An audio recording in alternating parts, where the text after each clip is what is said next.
It is about to get extremely cold here in our area.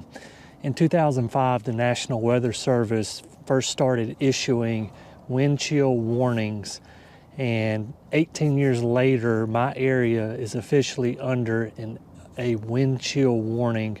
So we haven't seen weather like this in at least 20 years it's moving in. And what I want to do is walk you through what I'm going to do to protect my plants. We'll go over 3 different methods that you can use to protect your plants. I may throw in a few bonus features here and there, so hang with me till the end of the video. Let's go take a look.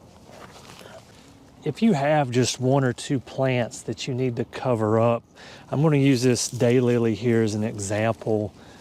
If you have a bucket laying around, a 5-gallon bucket or a 3-gallon bucket, or like a 3-gallon pot that maybe a plant came in from the retail garden center, you can take that and just cover up your plants. This will hold enough heat.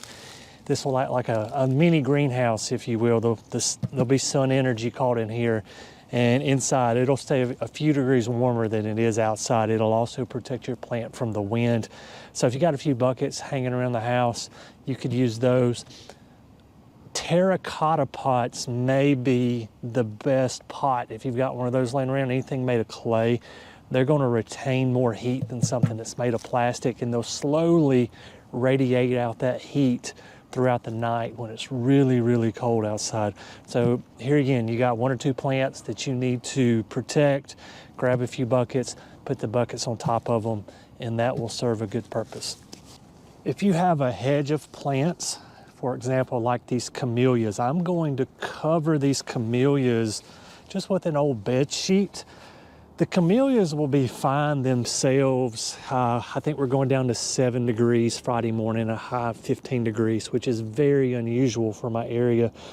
The vegetative material will be fine. What I am concerned about is the flowers.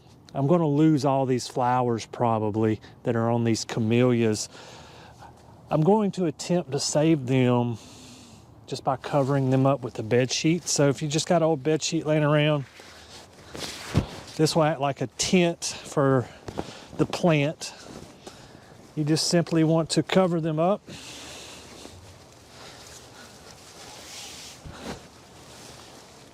And I'm going to use several of these to cover these plants up. And one thing that you'll want to do, because the winds usually when the temperatures drop this low, they get very, very brisk. I'm going to go around the edges with some pavers or some cinder blocks, and on the corners of this cloth, I'm going to anchor that down so that the cloth doesn't blow away. A third option that you can do to help insulate your vegetative material is once temperatures go below freezing, you get into 29, 28 degrees, and you know the temperatures are going to continue to fall. Break out your hose and mist down your plants and let ice slowly cover the leaves and the limbs of your plant. Don't put so much on there that it starts to weigh them down, but just a thin coating of ice is actually a great insulator as the temperatures go down to for example, here we're going down to 7 degrees. Underneath that ice, it's still going to be like 30 degrees. And that's a good way to help preserve some of your plants. Let's take a look at a few other things. I'm going to give you some bonus tips here in terms of keeping your plants healthy during this cold snap.